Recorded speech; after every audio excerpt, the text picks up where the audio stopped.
காலைதோறும் புதியவை தாமதிப்பது நன்மைக்கே. மார்ச் 19. நீங்கள் எதிர்பார்த்திருக்கும் முடிவை உங்களுக்கு கொடுக்கும்படிக்கு நான் உங்கள் பேரில் நினைத்திருக்கிற நினைவுகளை அறிவேன் என்று கர்த்தர் சொல்லுகிறார். அவைகள் தீமைக்கல்ல, சமாதானத்துக்கு ஏதுவான நினைவுகளே. எரேமியா 29:11.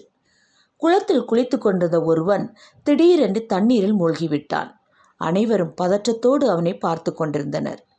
அவர்களில் ஒருவருக்கு மாத்திரமே நீச்சலடித்து மூழ்கி கொண்டிருந்தவனை காப்பாற்ற முடியும். ஆனால் அவரோ அமைதியாக இருக்கிறார். தண்ணீரில் மூழ்கினவன் ஒரு தடவை 2 தடவை மூழ்கி 3ஆம் முறையாக மூழ்க ஆரம்பிக்கிறான். அப்போது நீச்சல் தெரிந்த இவர் குளத்திற்குள் பாய்ந்து சென்று நீரில் மூழ்கினவனை தூக்கி கொண்டு வந்து சேர்த்தார். ஏன் அவ்வளவு நேரமும் அமைதியாக இருந்துவிட்டு 3ஆம் முறை மூழ்க ஆரம்பித்தவுடன் பாய்ந்து சென்று காப்பாற்றினார்? பதிலை நீங்களே யூகித்திருப்பீர்கள்.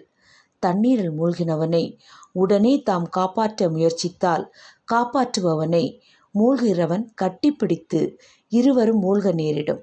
மூழ்கினவன் தன் சொந்த பலனை எல்லாம் இழந்தால்தான் அவனை காப்பாற்றுவது எளிது. அதுபோலவே நமது சில தேவைகளிலும் தேவன் உதவி செய்ய கடைசி மணித்துளி வரை பொறுத்திருப்பதுண்டு.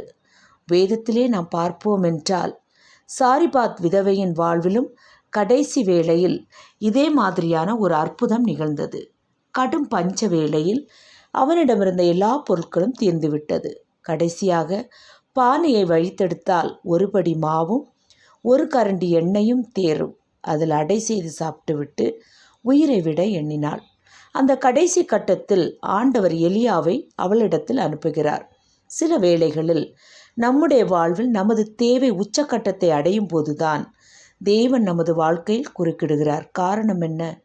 நமது சொந்த முயற்சிகளினால் பல இடங்களுக்கு உதவி நாடி சென்று பலரை சந்தித்து பல கதவுகளை தட்டி எங்கும் உதவிக்கான வாசல் அடைபடும் போது இறுதியில் ஆண்டவரிடத்தில் வந்து, ஆண்டவரே நீரே என் தஞ்சம், வேறு கதி இல்லை என்று நாம் சொல்லும் நிலைக்கு வரும் வரை தேவன் நமது வாழ்வில் குறுக்கிட மாட்டார்.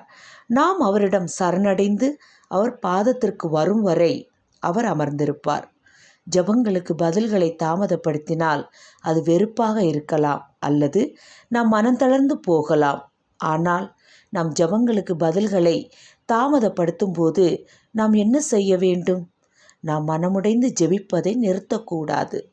தாமதங்களின் போது நாம் தொடர்ந்து ஜெபிப்பதையே தேவன் விரும்புகிறார்.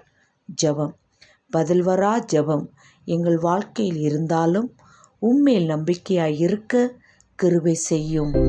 ஆமேன்.